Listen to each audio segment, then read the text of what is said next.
Professor Arun Bandyopadhyay.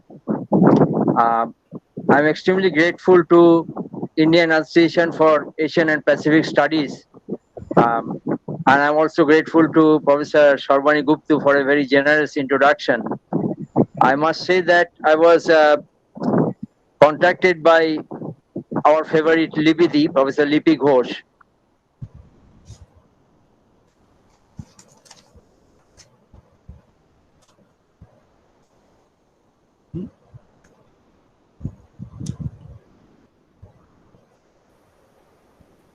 Not audible.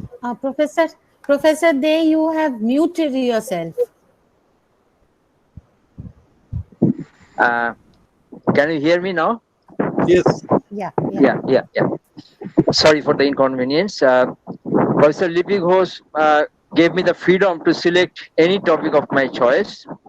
And in the context of, rather I would say, de-globalization, which is getting associated more and more with the pandemic that we are encountering, I thought under such circumstances, we should explore a personality, a forgotten personality who tried to act as a bridge.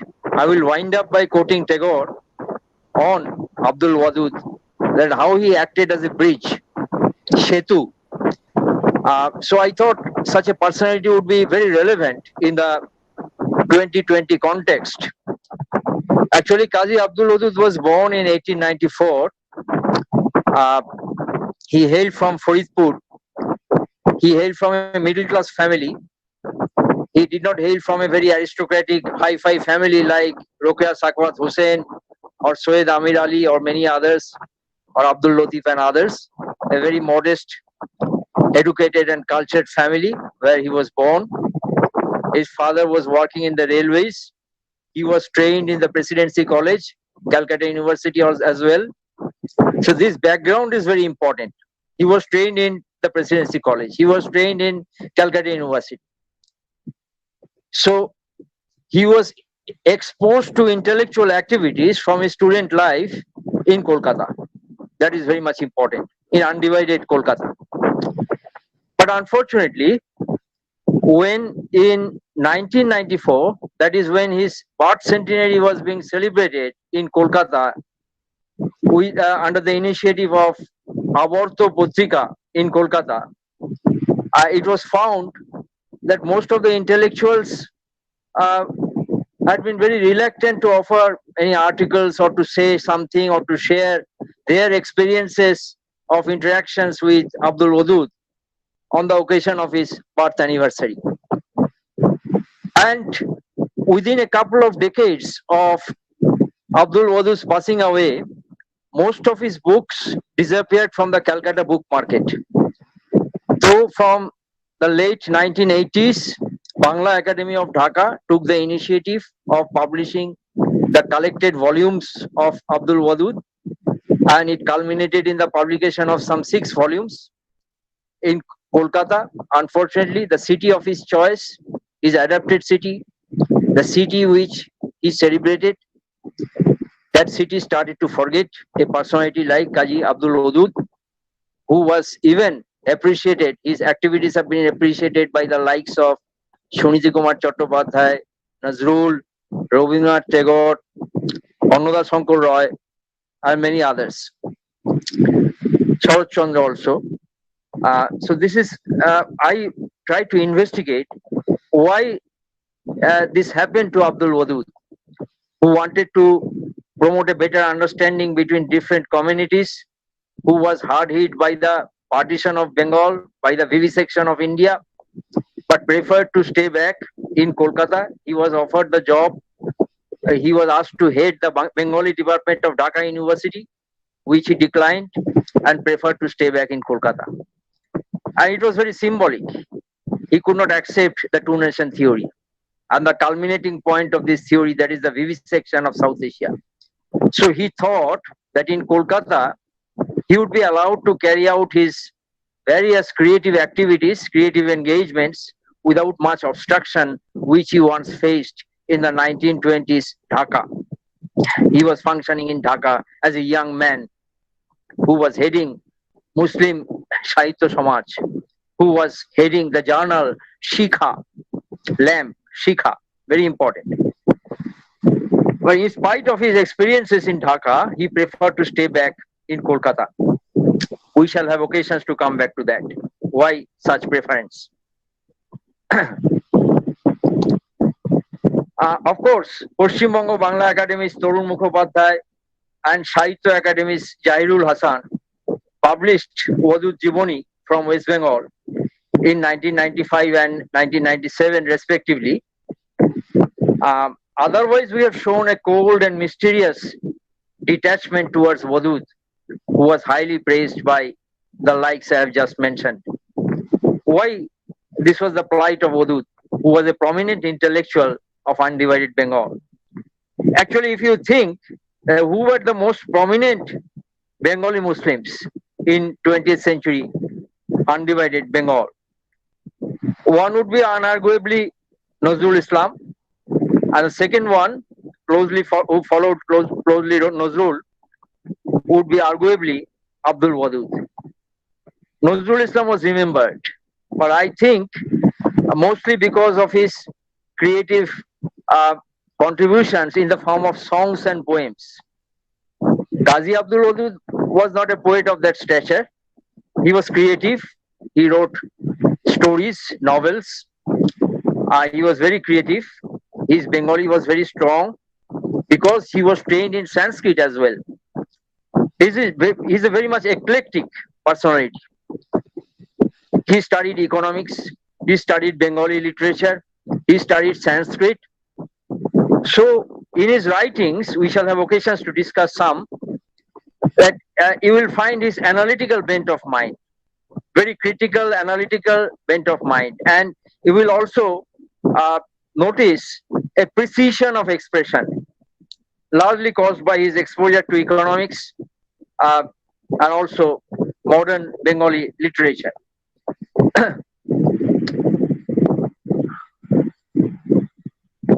Now, unfortunately, when he died in 1970, very significant, it was the time when Bangladesh was emerging as the People's Republic of Bangladesh, getting rid of the political hegemony of the Pakistan regime. Bangladesh was emerging as an independent country. During that time, Wadud was not living to see the situation, but this is very significant that many freedom fighters of Bangladesh, many Bangladeshis who laid down their lives or fought the Bengali language in the 1950s, they were the spiritual successors of Qazi Abdul Wadud. So Bangladesh, at least a large section of the Bangladeshi intelligentsia, remember Wadud with gratitude. But why we have forgotten Wadud? We shall try to explain as far as possible. We have just honored him by incorporating his slender piece on Banglar Jagoron in one of our textbooks at the school level. But otherwise, we have very quickly forgotten him. Now, he was a rationalist who could not accept the two-nation theory that I have mentioned earlier. He also believed, this is very crucial, this would differentiate Wadud's position with Gandhi's position. Because Wadud believed in the role of heroes in society, in enlightenment, in awakening. The heroes are important for Wadud, but Gandhi was not his hero. Interesting. Tagore was his hero. Goethe, German poet Goethe was his hero. Prophet Muhammad was his hero. Raja Rammohn Roy was his hero. Kamal Ataturk was his hero. But Gandhi was not his hero. Why? We are explaining. Wadud strongly believed that the state apparatus should not be used to promote religious ideas. Now, record confirms that at least 3 states in the subcontinent have tried to do that at different stages. I am not naming them. It's not necessary. There's a time constraint. I'm focusing on Wadud rather. And Gandhi also associated religion with politics. This was not palatable to Abdul Wadud. To Abdul Wadud, religion was a private affair. It should not be entangled with public activities, political activities, state activities. This is a crucial point. That's why Wadud was not prepared to accept Gandhi as an ideal statesman, as an ideal leader who can be associated with real awakening of South Asia. Tagore or Goethe had been more important to Wadud because they were not only leaders, they were not necessarily associated with state power, influential political parties, but they were mainly known for their creative activities, for their creative creative activities. So creativity is very important. One integral quality of a good leader, of an ideal leader, according to Wadud. I shall elaborate on that a little bit more. Now, as our esteemed chair has also mentioned, I have also indicated that he was hard hit by the partition and refused a very prestigious offer from Dhaka University. I will not repeat that, but this was the case. Now, there was another reason why he stayed back in Kolkata. Sometimes that's why history is so interesting, that everything should not be written in what Wadud has composed. You can extrapolate, you can interpret, you can analyze, you can keep on thinking, you can keep on exploring. That makes history so important and so interesting. I think when Wadud took this very crucial decision to stay back in Kolkata in the aftermath of partition, he had that very bitter memory in his mind. That is, in the 1920s, he was attacked in Dhaka because he was leading the short-lived Shikha Putrika, Shikha journal. Shikha means lamp, very important. He borrowed this from the idea of Goethe. Goethe was perennially in search of light in the midst of darkness. So he has selected this title for his journal, Shikha, from Goethe. And then to launch a movement, you not only need a mouthpiece, you also need an organization. That organization I have already mentioned was Muslim Sahitya Samaj. Why Muslim Sahitya Samaj? He was very secular. He was religious, but he was very secular. Why he has selected this term, Muslim Sahitya Samaj? This is very interesting because in the Brahmo Samaj or in any gathering or associations of Hindu intellectuals, Bengali Hindu intellectuals, Muslims were welcome. But when Muslims joined those associations, institutions, mainly led by Hindu Bhadralok, English educated Hindu Bhadralok, the Bengali Muslims realized that they are occupying the second position, second layer in such organizations. So Wadud realized that he could say very harsh words, very very frankly. For example, he said that Bengal Renaissance was a very significant phenomena in the history of Bengal, but it was a Hindu educated middle class Renaissance. He clearly mentioned that. He was not communal at all, but he mentioned that it was a Hindu Renaissance. I leave something for you, for your pondering. Now, then he thought that there should be a separate institution, academic institution, literary institution for Muslims, where Muslims will not feel humiliated or they will not suffer from any inferiority complex in such an institution, and hence the nomenclature Muslim Sahitya Samaj. This is the story. This is very much important. Now, in the 1920s, who was his rival? Who attacked him in the pages of Mashik Mohammadi? He was attacked by another versatile personality, but he was fundamentally different from Wadud. Now, these differentiations are very important. I draw your attention to the fact. Abdul Wadud was educated in Calcutta University, Presidency, studied economics, studied Bengali literature, studied Sanskrit, exposed to Western literature, exposed to the philosophical works and other forms of works produced by the likes of Goethe, Tagore, Raja Ram Mohan Roy. He was elated by the action of Mustafa Kemal in Turkey. So Turkey's Kemal was his hero. Prophet Muhammad was his hero. I will explain why. Now, in the 1920s, just look at the similarities. Raja Ram Mohan Roy, just 100 years before, was attacked for his progressive ideas, Shochidaho Protha and etc., elimination of such things. He was attacked. by the conservative section of the Hindu community.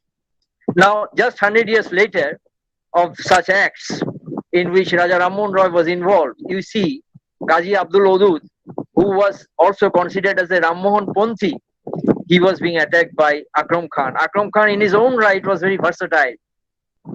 Like Raja Radhakanto Dev. Radhakanto Dev was not, you cannot just denounce Raja Radhakanto Dev as a conservative. He was a traditional modernizer. Similarly, Akram Khan, apparently he may appear to be very conservative, but he was very versatile. He was associated with the formation of the Mohammedan Sporting Club. He was associated with Gandhi's Satyagraha movement.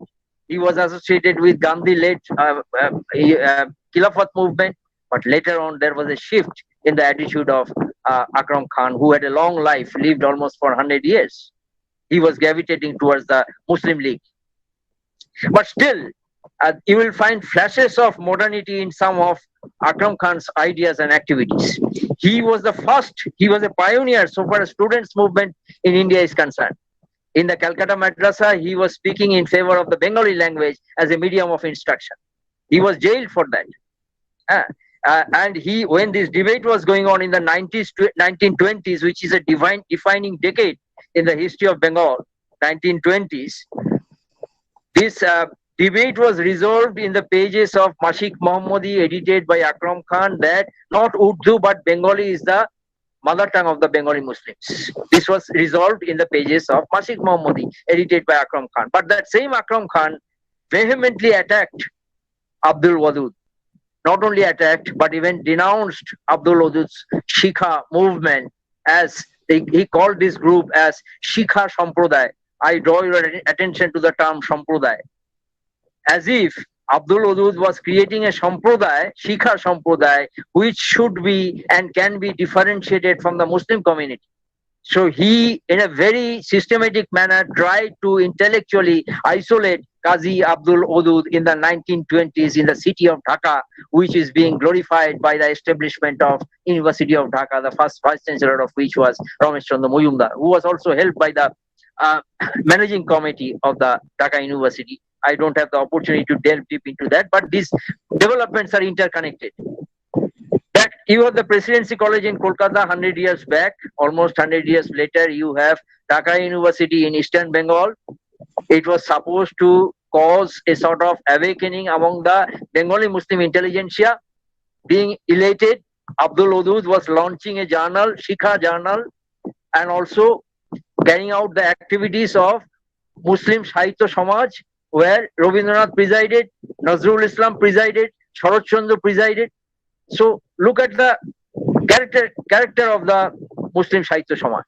It was supposed to provide leadership so far as the awakening of Bengal Muslims were concerned, but he was shocked to see that he was being attacked from all corners, and that attack was being spearheaded by no other than Akram Khan. But here I draw your attention to the fact that Akram Khan, in spite of his versatility, in spite of fighting for Bengali, in spite of accepting music within Islam, Akram Khan can be fundamentally different from Qazi Abdul Wadud. This distinction is important for a proper understanding of Abdul Wadud's significance in the Bengal awakening. Akram Khan was, after all, an alim, Maulana Muhammad Akram Khan. His educational background is different. He knew many languages, but his educational background is different. He was, after all, a Maulana. So a Maulana is giving leadership in the society, not Abdul Wadud. This is significant. Now there is a subtle change that is significant. In the 19th century, leadership was still provided by the Maulana, but it was the Urdu-speaking Maulana. But in the early 20th century, it was the Bengali-speaking Maulana who would be speaking Urdu, Persian, and Arabic, but he will be championing the cause of the Bengali language. This vernacularization aspect is very important. But still, he was fundamentally opposed to the activities of Abdul Wadud and denounced the group of Abdul Wadud and his followers as Shikha movement, as if they formed a community which rivaled the Muslim community. So in this way, Abdul Wadud was isolated in the 1920s Dhaka. And ultimately, Abdul Wadud and others who followed Abdul Wadud's activities, they had to just they had to be forgiven uh, by the leaders of the Muslim community in Dhaka. This was the experience of Abdul Wadud. So when partition came, that was very strong in Abdul Wadud's memory, and he preferred to stay back in Kolkata because he believed that he could carry out his literary and other activities more freely in Kolkata. This was his understanding.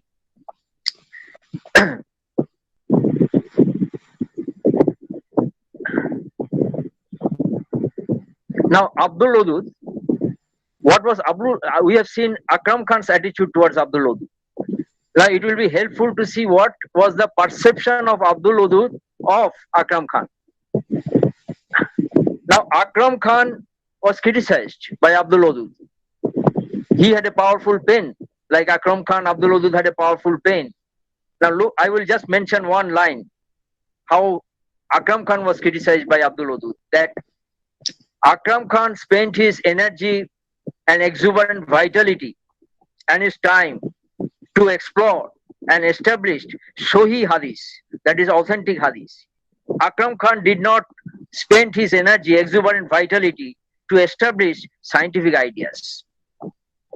So this one line is very self-explanatory. I need not elaborate perhaps, but during the interaction, I will be delighted to respond to queries. So Akram Khan spent his entire life and energy to discover authentic hadith, but he did not spend his time and energy to discover scientific ideas or to establish scientific ideas in Bengali society. This was the approach of Abdul Wadud so far as the activities of Akram Khan was concerned. So you can now understand the basic difference, fundamental difference between the leaders like Akram Khan, who ultimately joined the Muslim League and supported Pakistan, went to Dhaka, did not stay back in Kolkata, and Abdul Wadud, who stayed back in Kolkata, though most of his relatives went back to Dhaka. So he became very much isolated in his family circle, but he stayed back in Kolkata. So this was Abdul Wadud. Now, as I mentioned, that heroes are very important in the imagination of Abdul Wadud so far as social awakening is concerned. So who are the heroes? What are the qualities of an ideal hero? What sort of qualities can be emulated by the modern Hindus and Muslims to become a part of awakening? This is important. Now, his heroes had been the Prophet. Wadud's heroes had been the Mutazila school, the rationalist school within Islam, who had been persecuted in the 11th century onwards. Now remember, they were persecuted physically, but the Mutazila rationalist ideas lingered on. They influenced Raja Ram Mohan Roy. They influenced even Baul Lalon Shah, Mutazila Tarekoy, Lalon Shah would say. His hero was Goethe. Now, I had the rare opportunity to visit the house of Goethe in Germany, and I noticed that the letters he received from the Persian poets had been preserved, written in Persian language, preserved in the museum, which is museum is erected in the house of Goethe, which looks like any big college in the city of Calcutta. And I have seen the laboratory of Goethe. He was a versatile genius. So, what I am trying to say is that Goethe believed in interaction with other civilizations. In fact, other civilizations were not otherized by Goethe. They were incorporated within his concept of universal community of mankind, just like Raja Ram Mohan Roy. That's why Raja Ram Mohan Roy was his favorite. So Goethe believed in this continuous exchange with the Oriental world. Now, this is significant. Unlike the British, Germans had no imperial or colonial interest in India. So they wanted to theoretically challenge the British. This I have seen even in the 21st century German research institutions. Very interesting. That modernity is not the monopoly of the British. Modernity is not merely the outcome of industrial revolution, enlightenment, and scientific explorations. There can be an alternative modernity. And the Asiatic people can share that alternative modernity. Goethe was looking for that alternative modernity. Abdul Udud was very much aware of that alternative modernity. Raja Rammohn Roy was aware of that alternative modernity. That's why he was writing Tufatul Muaidin in 1803 and 4 in the Persian language. He is launching the first ever journal in India in the Persian language, Miratul Akbar. So he believed, he started to learn, Ramon started to learn English only in 1808, not before that. But he was imbued with rationalistic ideas from these articles and philosophical works available in Arabic and Persian. This is the alternative modernity. Now, significant research is going on this aspect in Germany. I have noticed that I have taken part in some collaborative efforts. Now, Wadud was putting emphasis on that, but look at the distinction between Wadud and many others who believe in Samanoi Sanskriti or composite culture. Wadud believed that I agree that there was a composite culture, that there was an Indo-Persian cultural imagination, eclectic and global imagination of the world. So, but that exclusive idea is not enough to modernize present society, because you cannot exclusively derive inspiration from the past. This was the position of Wadud. You have to think about your present situation, present circumstances, and you have to lay the foundation stone for the future. If you exclusively derive your inspiration from the past, you will be misguided. This was Wadud's position. So he was respectful towards Akbar the Great. He was respectful towards Mughal culture. He was respectful towards the Indo-Persian composite culture. But that is not a panacea. That should be mingled with newer ideas coming from the West, coming from Goethe, coming from others. This is the significant aspect. That's why Rabindranath calls him Setu or bridge. He is not only the Setu between Hindus and Muslims. Like Raja Rammohn Roy, he is also a Setu, a bridge between the Oriental and the Occidental world. So you have to understand Wadud in this larger canvas. This is very much important. A leader must be open-minded. I mean, I'm speaking about the qualities of a leader. A leader must be inquisitive, independent-minded, humane, distance from isms, because to Wadud, ism means prison. Ism means prison. Karagar. Ism means prison. He was mainly writing in Bengali, so sometimes I will be referring to the Bengali terms, favorite terms Wadud was using. Ism means prison or Karagar to Wadud.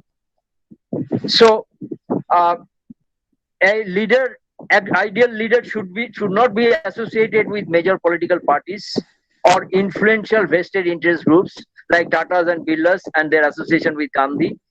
These sort of things should not happen if you contemplate an ideal leader. Wadud was a pious Muslim, but he would celebrate the liberal, spiritual, and human outlook associated with religion and culture. This is the difference. This is his modernity. He did not subscribe to the idea of Islamic state, Hindu state, Christian state, or Jewish state. Religion to him was a private affair. But he believed in the inner dynamism of religion, which should be studied to enable the individual to relocate himself in the changing world and also to promote a better understanding between different communities. Wadud wrote on the Quran and the Prophet in Bengali and also studied the Hadith. This is crucial. Without vernacularization of religion, without vernacularization of scripture, there cannot be any awakening. European Renaissance was associated with vernacularization of scriptures. This was the understanding of Wadud. So remember, in the late 19th century, if anyone wrote anything on Islam in Bengali language, they had to take a sanction from the ulama. But Abdul Wadud said that it is my birthright to write on Islam in the Bengali language, and for that I shall not take any sanction from anyone. This is the triumph of the individual. This was also shared by Gaur Kishore Ghosh in his novel. Gaur Kishore Ghosh was also all praise for Abdul Wadud. I met him in from my school days in 1970s. He would be always speaking about Abdul Wadud. So Gaur Kishore Ghosh in his Prem Nei was discussing individualism. The main character in Prem Nei is Safiqul Islam, who is saying that I shall not go to the Sufi, I shall not go to the ulama. If I need spiritual satisfaction, I shall read the scriptures myself. I shall read the biography of the Prophet myself. I shall read the Hadith myself, and I will derive inspiration from that without taking the without allowing any intervention on the part of the ulama or the Sufi. So this is Only the 10 triumph minutes more. of the. Okay, sure. I have to wind up. So these are certain aspects that you have to remember when he was contemplating an ideal leader in the Indian circumstances, particularly in the aftermath of the vivisection of South Asia. Particularly, he was perturbed in the riots which took place in the mid 1960s. So an ideal leader should not exclusively derive inspiration from the past or from religion exclusively. His creative faculty should be strong. His aesthetic sense should be strong, like Goethe, Tagore, Nazrul, or Sharat Chandra. Aesthetic sense is a must. Now, this is symbolic. Tagore deliberately picked up Nazrul and Tagore deliberately picked up certain cultural forms, cultural performances like dance and music as an integral part to express themselves. Now, this dance and music pose a symbolic challenge to hegemonic orthodoxy. I need not elaborate on that. You understand how dance and music can pose a serious symbolic challenge to hegemonic orthodoxy, and that is why Nazrul and Tagore picked up dance and music to convey their message to larger society, and that also popularized their activities. This is very much important. Uh, the last three, that is Tagore, Nazrul, and Sharat Chandra, I have indicated, had been honored by Muslim Sahitya Samaj of Dhaka.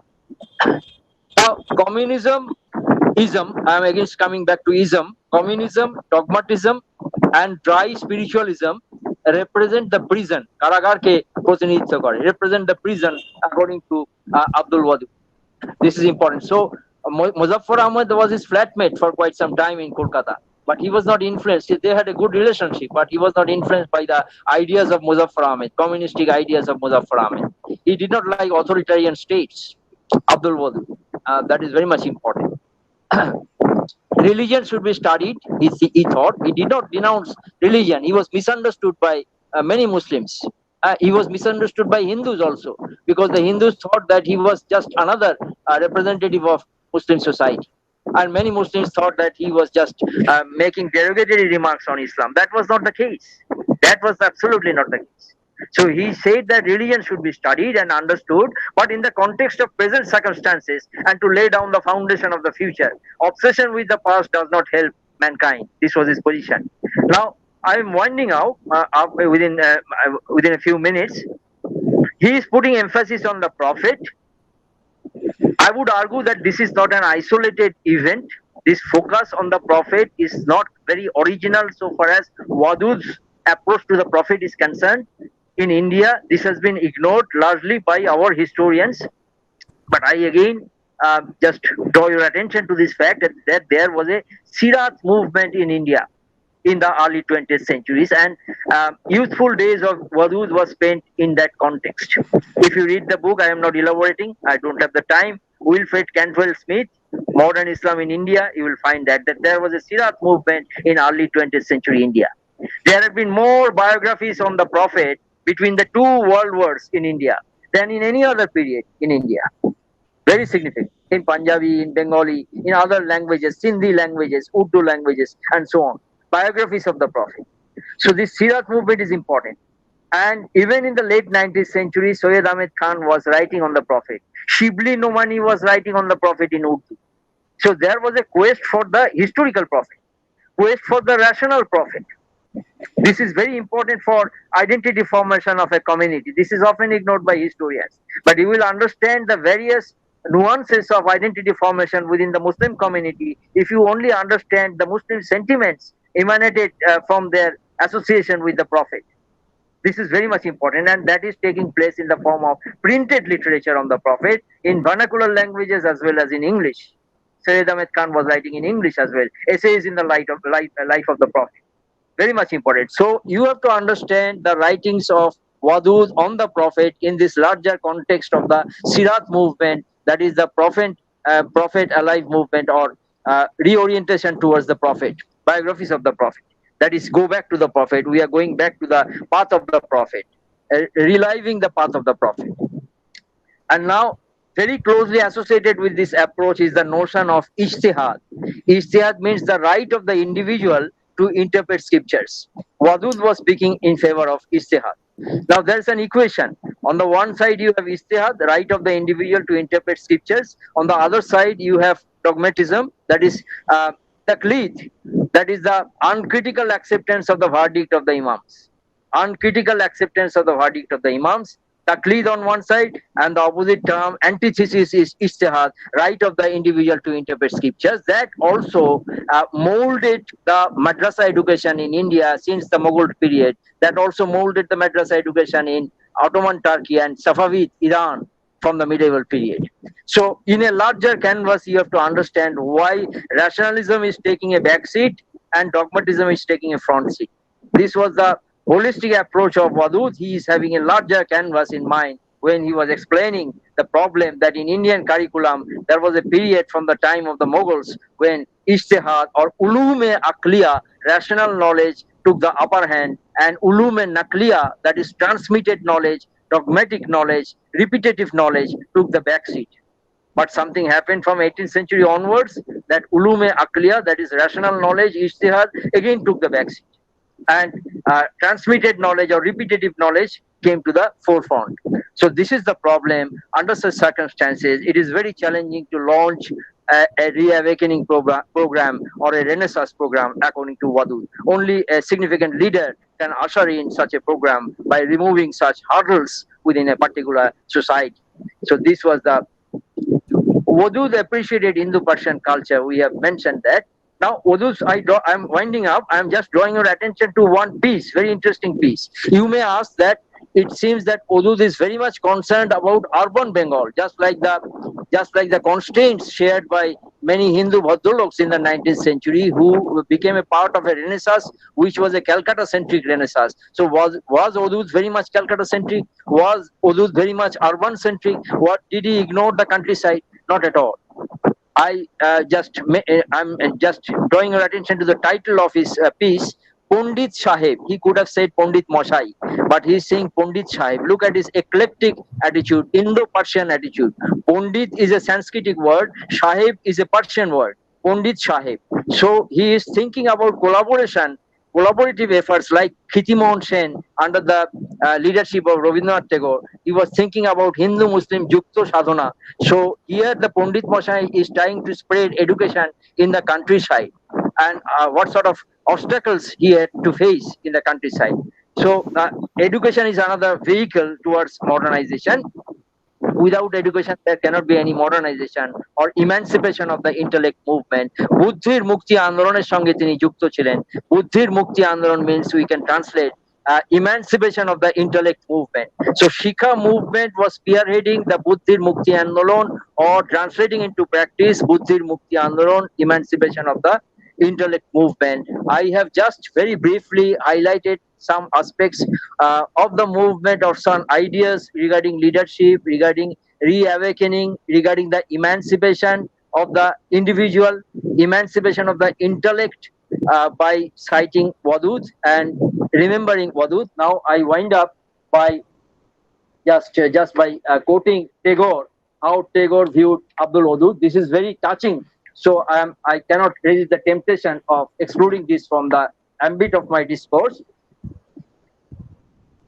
এ দেশে হিন্দু মুসলমান বিভীষিকায় মন যখন হতশ্বাস হয়ে পড়ে, এই বর্বরতার অন্ত কোথাও ভেবে পাই না, তখন মাঝে মাঝে দূরে দূরে সহসা দেখতে পাই দুই বিপরীত কুলকে দুই বাহু দিয়ে বাঁধবার চেষ্টা করছে একটি সেতু।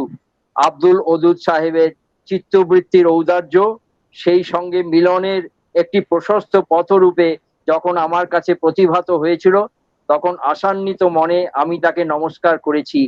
সেই সঙ্গে দেখেছি তার মননশীলতা, তার পক্ষপাতহীন সূক্ষ্ম বিচার শক্তি, বাংলা ভাষায় তার প্রকাশ বিশিষ্টতা। তাই একদিন সমাদর পূর্বক তাকে শান্তিনিকেতন আশ্রমে আহ্বান করেছি, অনুরোধ করেছি বিশ্বভারতীর বিদ্যা ভবনে বক্তৃতা করবার জন্য। আমার আগ্রহ প্রত্যাশা ক্ষুণ্ণ হয়নি। এই আনন্দটুকু জানাবার অভিপ্রায় আমার এই কয়টি ছত্র লেখা। এই বলে রবীন্দ্রনাথ মূল্যায়ন করেছেন আব্দুল ওদুদের। Thank you for your patience, thank you for your time. Thank you. Sadhu, sadhu. We should give clapping for our dear Amit, Professor Amit Dey. He has done an excellent job of explaining Abdul Wahid in the context of the political, social, and cultural change that Bengal and India passed through from the late 19th to the middle and even the third quarter of the 20th century, because he died in 1970. This is excellent lecture because some of the very important questions he has answered also. For example, we began with this thing that Wadud was one such person who preferred to stay in India. Now, this particular question has been explained by Amit with special reference to some incident that occurred in Wadud's life way back in 1922, during the time of Shikha movement, that Amit has particularly pointed out. He has also clarified us that why, though being a rationalist, why he became so much interested in the writing of biographies, particularly, among others, he also wrote a biography of Prophet. This is very, very important. And why he did this? Because he pointed out that in between the two world wars, there was a movement. Actually, Prophet's life became again very important. And many people were actually trying. Indeed, actually, the title of Amit's paper today was Forgotten Modernizer. Forgotten Modernizer. Now, if we come back to the question, actually, there may be certain other questions. I'm not the expert to deal with all of them, and Amit has all the materials with him, who will be able to tell us more about it now and later on also. One question is this, that it is true that Wadid was forgotten to an extent, forgotten when the centenary was being celebrated around 1993-94 in this part of Bengal. But was he really fully remembered in spite of the publication of the 6 volumes in the other part of Bengal? This is very, very important question. And this will bring us not only to the Sikha movement, but also to the Buddhi Mukti question. Because the question whether how much our Indian society, undivided Indian society, and the divided Indian and Bangladesh society would accept those things, whether they were radical enough, though he was not believing in any ism, but those ideas were very radical enough to accept in the subcontinent. It is because of this Akram Khan may be more popular than Wadid. This is a very, very important question. And another question is this, that I will ask Amit to think about it. Indeed, you have mentioned that the two very important, that Muzaffar Ahmed wrote a memoir about him in the Desh Journal, and in that also, indeed, actually very few such writings have been published on Wadid, and one of them is of Annada Shankar Rai. And Annada Shankar Rai actually made a very classic statement in that article, that Wadid was an Indian, by language a Bengali, by religion a Muslim, by literary increment a Tagorian, more a Tagorian than others. And also he mentioned it that in politics, actually he was Nehruvian and also Gandhian to an extent. Now, this is an important point. It is true that you have mentioned that he has criticized Gandhi on certain points of time, but try to find out that Wadud was trying to project at certain points of his life Prophet Muhammad as the hero, of course, and Gandhi was trying to project Ram as his hero. What is the difference? What is the difference? Actually, both of them, there is a similarity in it. Both of them thought that being a religious person, you can be a liberal. There may be certain, maybe in terms of imageries, etc., Wadid was more liberal than Gandhi. That can be posited. But in terms of belief system, in terms of their political course of action, we have to find out that what was the similarity and what was the difference. It is true that he may criticize Gandhi at certain points of his time, but there are certain similarities also. This is a very, very important question. And his hero, Ram Mohan. Undoubtedly, his hero was Ram Mohan. Indeed, actually, he said that Bengal Renaissance was largely Hindu Renaissance, but at the same time, he said that Bengal Renaissance cannot be isolated from such persons like Ram Mohan, Tagore, Vidyasagar, even Michael Madhusudan Dutt. So all these are Hindu and Christian names. So they were actually, if the Muslim community, the Muslim literate community has to go on progressing, then they would have to read these things and they would have to follow them. Indeed, one of the first literary critical assessment of Tagore was made by Wadid. And Tagore, actually, in the letter that he wrote after the publication of the book, he actually praised him, and he said that nobody has understood him in that way. That is very, very important. And you have also mentioned that during 1935, when Tagore invited him to give those 3 lectures on Hindu-Muslim Birod, that is very, very important thing. And those articles were published a year later by Vishwabharati, and it is still available. It is very important. Now, why he was giving so much importance on it, and how he was different from other Muslim leaders? This is very important to note. And you have mentioned that Akram Khan was, of course, compared him with Radhakant Deo. Very interesting point. Akram Khan was accepting Bengali as the language of the ulemas. That is true. But that does not mean that in the way he was a religious person, in that way probably Wadid was not. In spite of that, he wrote a biography of Prophet Muhammad. And also, I think we should have to give some more weightage on his ideal, Shashwata Bongo, published in 1951.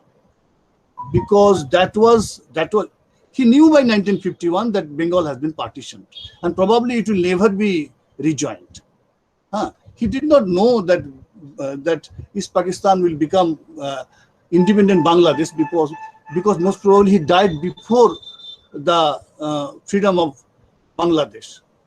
I think early in 1970, I think late 1970, Bangladesh was created. It is later. But in 1951, what kind of Shashwata Bongo he had in mind? Probably a cultural Shashwata Bongo, not a political Shashwata Bongo. So that is very important. And finally, this I have learned from some people, that one aspect of Wadid was still not much attended. That is his, what in Bengali can be called his Nandonik, this aesthetic achievement. Indeed, some people are there who try to argue that, for example, Vidyasagar also wrote certain important literature, but he became involved in a social movement. Okay. Now, one important point is this, that Abdul Wadid was not involved in such social movement. He was only writer. This is a very, very important point. He was not in that sense a Vidyasagar or, for example, even a Ram Mohan, because both of them were actually not only writing but also was creating the movement. The Shoti movement, anti-Shoti movement, and this thing. So these are some of the points. Actually, I know that you know the answers of some of these questions, but I am very happy that you have focused on Wadid as a person for whom it is, and he is forgotten, of course, but I think to an extent more in this part of Bengal and also that part of Bengal. And in order to revive him from this forgetfulness, I think we should pay more attention to the subtle aspects of Wadid's thinking, and also some of the questions that the critics have raised, that his own upbringing to an extent. His middle class elitist, the middle class educated upbringing probably actually was a bar to make that, to lead that kind of movement. And if he could be a social reformer also along with these writings, probably a different kind of Wadud we could find. So these are certain observations, and I still actually applaud your effort, and you have done a wonderful job, I'm telling you. And for every wonderful job, certain questions are there. We are actually thinking of that, and there may be more questions. But Sarvani, I forgot. Yes, I all wanted the- to so I will intervene and tell you that there are five a lot important of questions. Yeah. Five important questions. Let him, Should I, once the speaker answers you, we will go into the other question. should I respond to the chair? Yes, please. Yes, Yes, please. Because there are many important points that Professor Arun Bandyopadhyay has raised. In fact, I am very much elated to find this is also very enriching for everyone who would be engaged in understanding Wadud, a personality like Wadud. Firstly, I fully accept Professor Bandyopadhyay's observation when he asked this very pertinent question whether Wadud is really or fully remembered in Bangladesh. Definitively, there's a small section of the intelligentsia in Bangladesh who understood the importance of Wadud, or a large section of the younger generation, a large section of the population who are not bothered about modern ideas, rationalistic ideas. They are happy to just ignore, to remain indifferent towards Wadud. But thanks to the initiative of a very few, I must admit, a very few group of intellectuals who are trying to celebrate Wadud.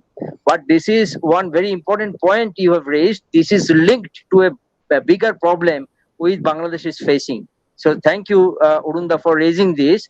That is, Bangladesh earlier fought a war against Pakistan. Then India was by the side of Bangladesh, or the Mukti Yoddhas. But now Bangladesh is fighting another war. We probably don't see that war. It is not very explicit. That is the war within. That is the war within. And now Bangladesh has no friend, no foreign support. So Bangladesh is fighting this very crucial war. I have met many of my friends. I still visit Bangladesh twice a year. And they have said that now there's a debate going on, and by keeping the personalities like Mujibur Rahman, many Bangladeshis are saying that Mujib wanted to put emphasis on this fact that we are Bengalis first, we are Muslims next. Mujib said that I am a Bengali first and a Muslim next. So this debate is going on, that whether we should accept eclectic, rational, cosmopolitan Islam or hegemonic orthodoxy. So this tussle is going on. Hopefully under the leadership of the present political party in Bangladesh, political establishment, the intellectuals who are in favor of the likes of Wadud and Sheikh Mujibur Rahman, they will emerge victorious. So this is also associated with a larger conflict and a very subtle and very important and significant conflict that Bangladesh is playing. Because when the Pakistan war was on, you could identify the enemy. Now you cannot identify the enemy. Enemy is within. So this is a crucial battle. Let us hope that our Bangladeshi friends, brothers, win this battle against their enemy this time as well, and with the symbol of Wadud very much alive in their effort, in their endeavor. Secondly, a very crucial question, very interesting question. You said that probably the difference between Gandhi and Wadud is not that significant, because there are also similarities which can be explored. And I fully agree with you. Actually, this is, because I didn't have the time, but this is the irony of Wadud. Wadud was critical about certain aspects of Gandhi, but you will find many similarities between Wadud and Gandhi. For example, Gandhi's hero was also the prophet. Gandhi was reading Carlyle's essays. So Gandhi clearly mentioned that my hero is the prophet. Wadud's hero is the prophet. So when Gandhi was contemplating Ram and Wadud was contemplating the prophet, they were actually contemplating that Perso-Islamic tradition where Naushirwan-e Adil or Naushirwan-e just ruler of Persia classical Persia, was the role model. Nowadays, neither the Hindus nor the Muslims venerate Naushirwan Adil, but Gandhi opted for Persian during his school days, not for Sanskrit. So he was exposed to this Perso-Islamic tradition, the tradition of Naushirwan, which was very strong in medieval India. So Naushirwan was neither Muslim nor Hindu. He was a Zoroastrian, but he was a symbol of just rule, like Ram. So when Gandhi was contemplating Ram, when Wadud was contemplating the Prophet, they were also incorporating the idea of Naushirwan Adil as a just ruler. So there are definitively similarities. Secondly, there is another major similarity. Wadud is explicitly saying that politics should not be entangled with religion. But in reality, Wadud is accepting Gandhi and Tagore's formula or Rammohan's formula of the importance of comparative theological studies to promote a better understanding between Hindus and Muslims.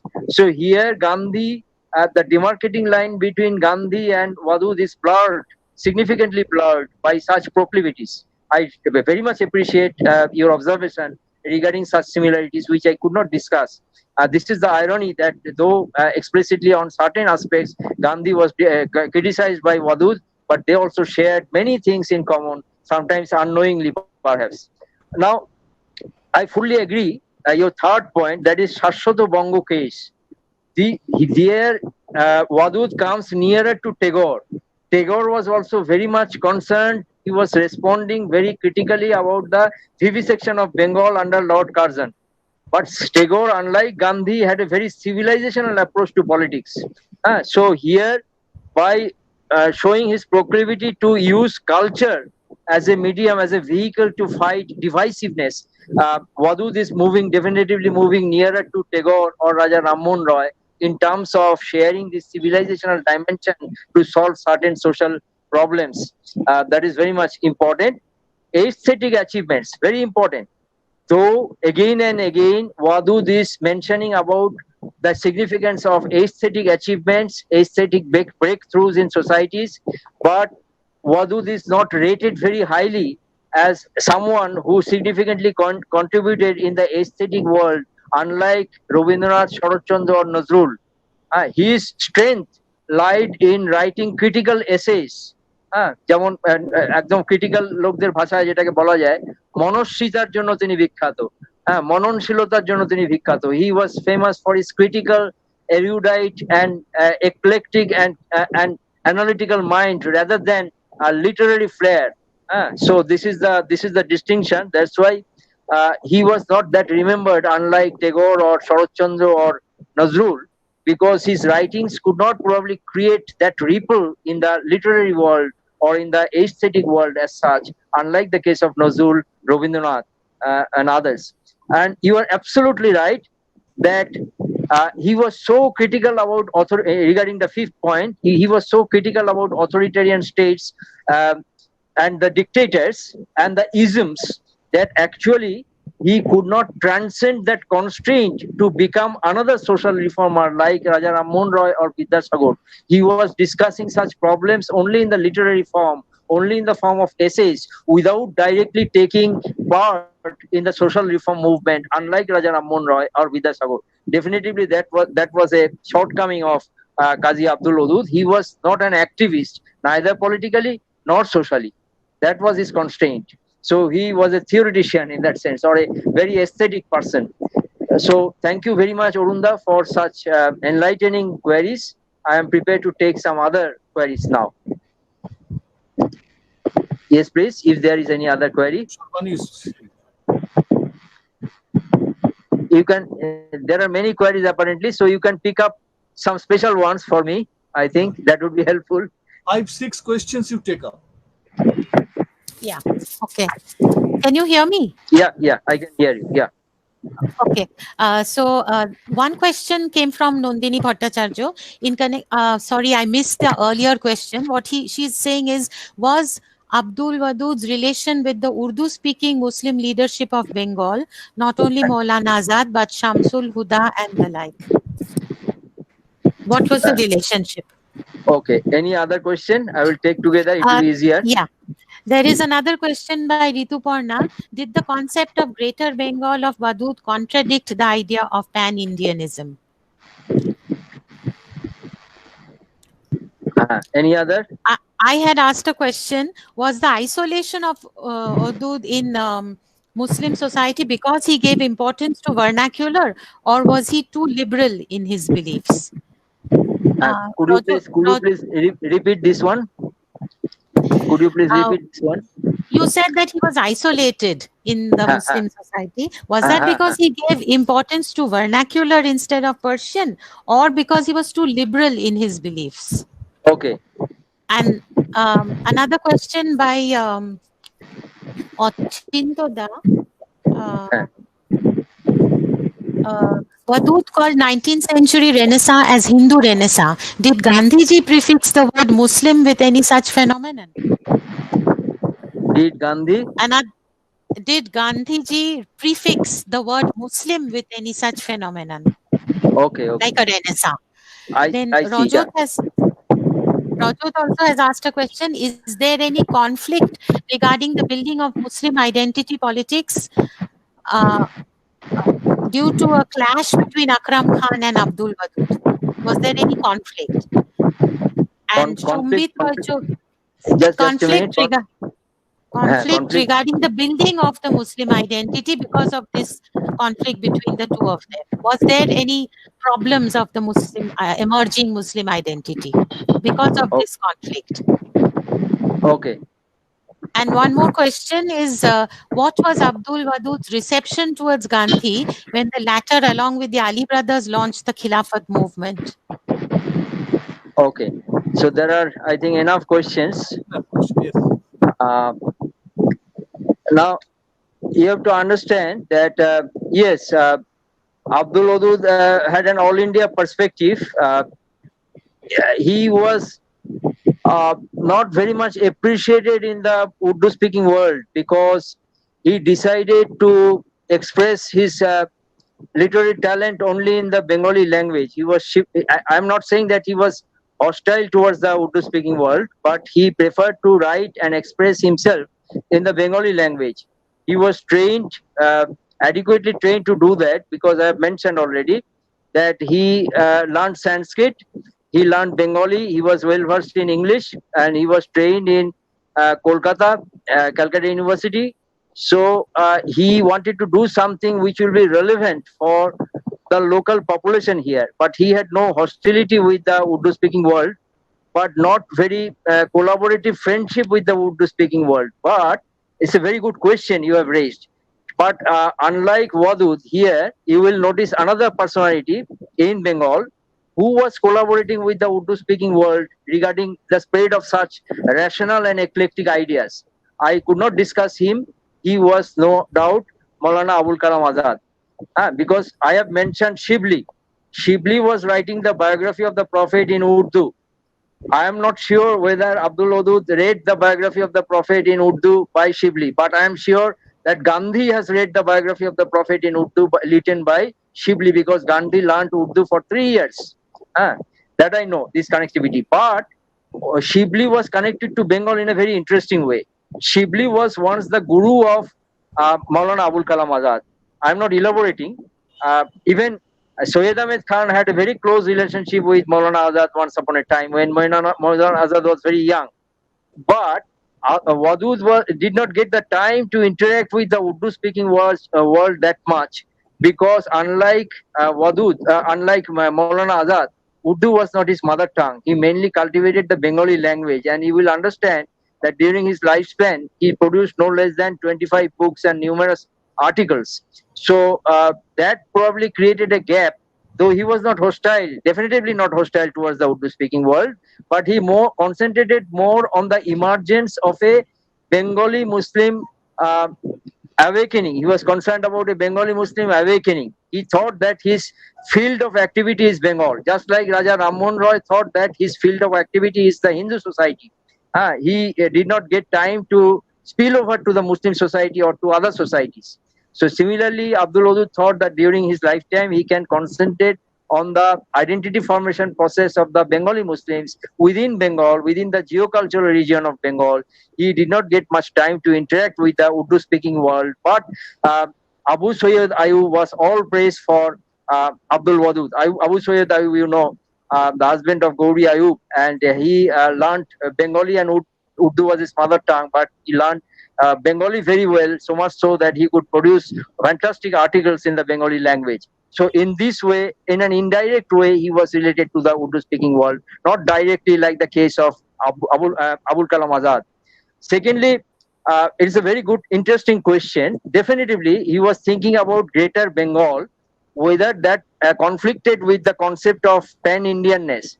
Now, remember, Abdul Wadud believed, as far as I understand him, he believed in federal structure. He believed in the cultural autonomy of regions, of geocultural regions, linguistic autonomy of a vast population group, linguistic group, like the Bengali speaking people. So he was not against the pan-Indian attitude. He was actually, he had problem with the concept of nationalism. You can understand why. I have probably elaborated on the personality of Abdul Wadud. He had problem with the concept of nationalism. He had problem with the concept of pan-Islamism. You may say that Abul Kalam Azad was pan-Islamic, but that's a different sort of pan-Islamism. I don't have the time to discuss that. Very interesting. Abul Kalam's pan-Islamism is quite different from the pan-Islam of Syed Ahmed Khan. Okay, and also, as I've mentioned, that Wadud was not very much favorable to Gandhi's idea of using symbols from the past, or symbols which had probably no significant relationship with India, like the symbol of Khilafat. So in that sense, that distanced Gandhi from Wadud, or Wadud from Gandhi. That is to be understood, because Wadud had no sympathy for pan-Islamic ideas, and to Gandhi, that pan-Islamic idea can be very relevant for Indian freedom struggle to bring the Hindus and Muslims closer. And Gandhi was successful, because in no other period in Indian history do we notice such Hindu-Muslim amity as we have noticed during the Khilafat chase. And now this is very interesting. I will entangle this response to the query raised by Professor Dotto, Achinto Dotto, that is whether Gandhi used similar terms like Wadud as Muslim phenomena, something like that. Now, indirectly, I would say that, not directly. For example, Gandhi is very much clear. He is saying that India interacted with Islam, or Islam interacted with India at three levels. At three levels. And in the one hand, that was a political connection through the Turco-Afghans. Gandhi was not interested in that interaction. On the other hand, there was the second layer of interaction between Islam and India. That was through Islamic laws in which the ulama had been associated. Gandhi was not interested in that. But at a third level, Gandhi is definitely not using the term Muslim, but he had a soft corner for the term Sufi, soft corner for the term Auliya, because he is saying that at the third level, India's interaction with Islam is very significant, and Gandhi is interested in that. That is the Sufi connection. Through the Sufis, India got exposed to the Islamic world. Now, Gandhi is not using that term. Gandhi was a very broad-minded person, and he was also a politician. That we have to recognize. Gandhi had a responsibility as a politician. Wadud lacked that responsibility, or did not have that responsibility, because he was primarily not a politician. He was a literary personality, was an individual thinker rather than a politician. So he could use such terms very freely, but it was very difficult for Gandhi to use such terms which would have segregated Indian population, or at least mentally segregated Indian population. So he would not use such terms. He would use harmonizing terms. I am making it a little bit more clear. For example, I have mentioned the Prophet. Prophet was Gandhi's hero. Prophet was Wadud's hero. Gandhi will pick up terms like Peace Treaty of Hudaybiyah. He is not using the term Muslim, but Peace Treaty of Hudaybiyah, Peace Treaty of and also the Modinan Constitution, but not using the term Muslim. But once he definitively, Achintoda, he has used this term, that certain acts of Ali has been defined as the act of an ideal Satyagrahi by Gandhi, and Gandhi at that occasion, only on that occasion, said that in the history of Islam that was a defining moment, but he did not say that that was a Muslim renaissance or something like that. He found glory within Islam in the Perso-Islamic tradition, in the eclectic ideas of the Prophet, in the inclusive cosmopolitan ideas of the Prophet, but he did not exclusively deny anything as particularly Muslim. But he was aware of the Muslim period. But I have mentioned that in the three layers, three dimensions defined the Muslim period: political dimension, legalistic dimension, and mystical dimension. Gandhi was interested in the mystical dimension. I do not have the time to elaborate on that, but that is an interesting connection between Gandhi's mystical ideas and Islamic mystical ideas. So, and then, yes, uh, isolation. Wadud was isolated from fellow Muslims not because of vernacularization. It's a good question, but vernacularization came to be accepted by that time. Wadud was very young, and Akram Khan was very mature by that time in the 1920s, when Bengali was uh, accepted almost by the major leaders of Bengal, that Bengali is the mother tongue of the Bengali Muslim. That was accepted in the late 1920s in the pages of Mashik Mohammadi. So vernacularization was not the source of isolation, because during that time there was a Bengalicization of the ulama. The ulama was no longer keen to preach in Urdu language. They were keen to preach in Bengali, if possible. Not like Jaunpuri, Keramat Ali Jaunpuri, they would be speaking Urdu. They would be speaking like Akram Khan and Moniruzzaman Islamabadi, the Bengali language. They will be writing in the Bengali language.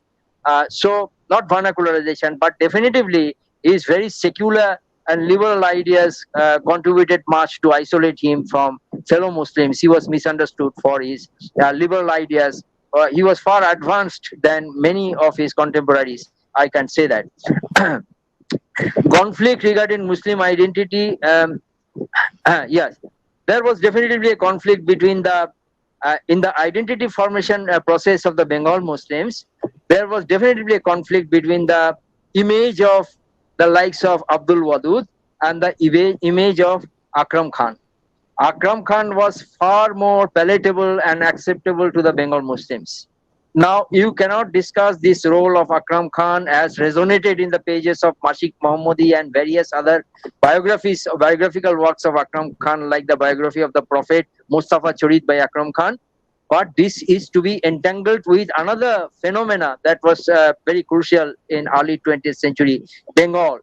This is the time when you notice the politicization of the Bengal Muslims. Politicization of the Bengal Muslims. So the Bengal Muslims are not only grouping or regrouping as a religious group, but they are regrouping as a political group as well.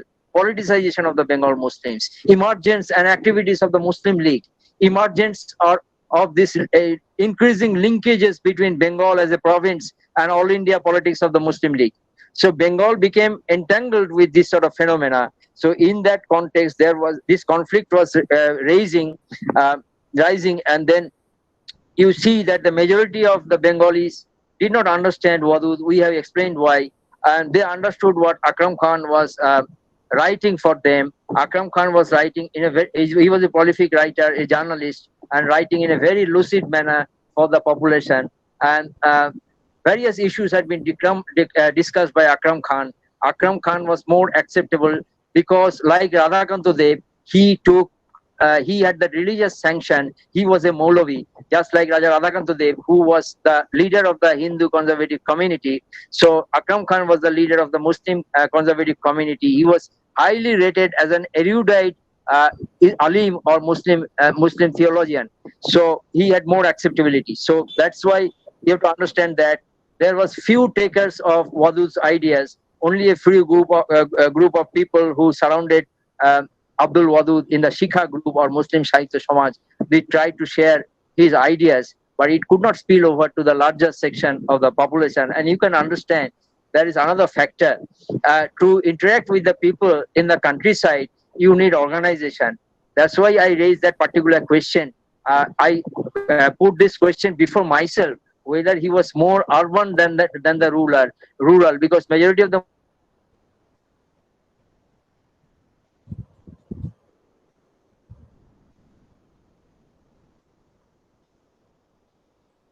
Muslims were staying in the countryside, whether he was mainly addressed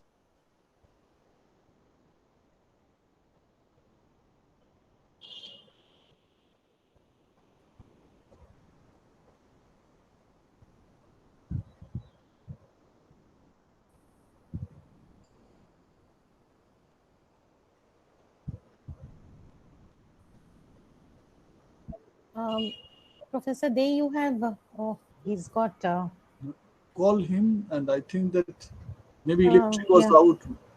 Anything can be. Load shedding maybe. I think he will rejoin. Yes, he has joined. Okay. Audio. Phone call, yeah. Now probably you can. So, Yeah. So, for example, look at the organization for which Akram Khan was working. Akram Khan was acting as a liaison between the Bengal countryside and the urban pockets through the Anjumans.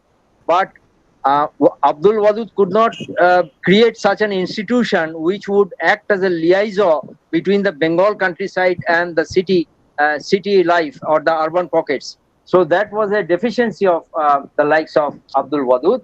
Definitely, there was a conflict going on between the role model, but Wadud could never become the role model, as you can understand from my discussion. Regarding the Khilafat, I have already answered that aspect. That was a very obscurantist idea of Gandhi on the part of the realization of Abdul Wadud, that Gandhi should not have utilized such symbols, religious symbols, to mobilize people at the national level. So that's that's why Wadud was very much partnered with certain activities of Gandhi. But otherwise, we also explored many commonalities between Gandhi and Wadud. So this sort of a rivalry or conflict with Gandhi's ideas was largely accidental, you can say, if I can borrow the term or similar term implied by our chair. Any other there question? was one last question by Debodhuti.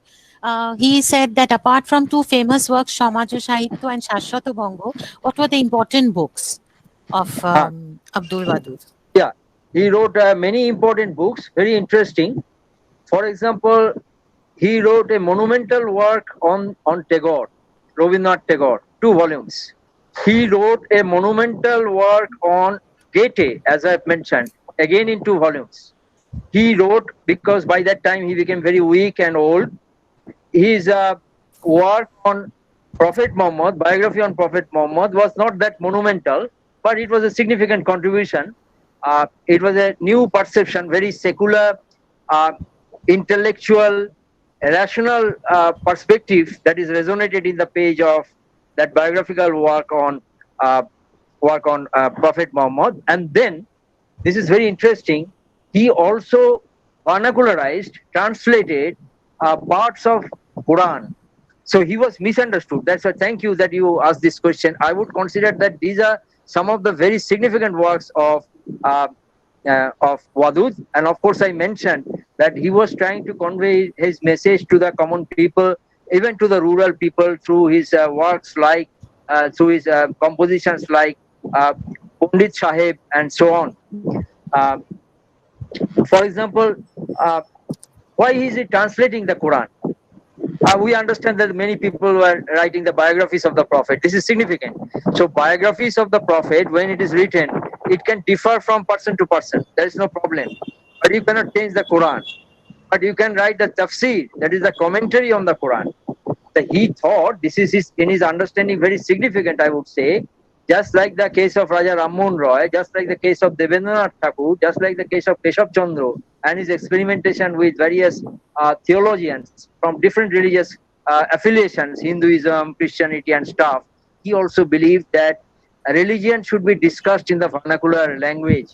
So he was writing on the Quran as well. That's a significant contribution of Wadud. He was not like Akram Khan.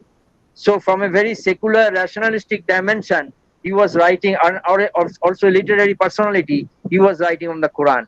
Because he believed that the Bengal Muslims should access the Quran in the vernacular language. Otherwise, it can be very difficult to digest the Quran if it is only available in Arabic or even in Urdu, because Urdu is not the mother tongue of the Bengali Muslims. Moreover, this is very significant. When he is vernacularizing the scripture, he is also exhibiting his eclectic bent of mind. He is expecting that there should be more creative engagement between the Hindus and Muslims. There should be comparative theological studies. If the Quran is available in the Bengali language, then the Bengali Hindus will also read that if it is written in a lucid language, and there should be more engagement. That's why Shanko Ghosh is saying that there is a Bipanno Pratibesh, that our neighborhood is in crisis. He wanted to get rid of such crisis by promoting a better understanding, comparative theological understanding involving different communities. He was writing on such issues. I consider these works as very important. Goethe, Rabindranath, Prophet Muhammad, translation of the Quran, and also short pieces like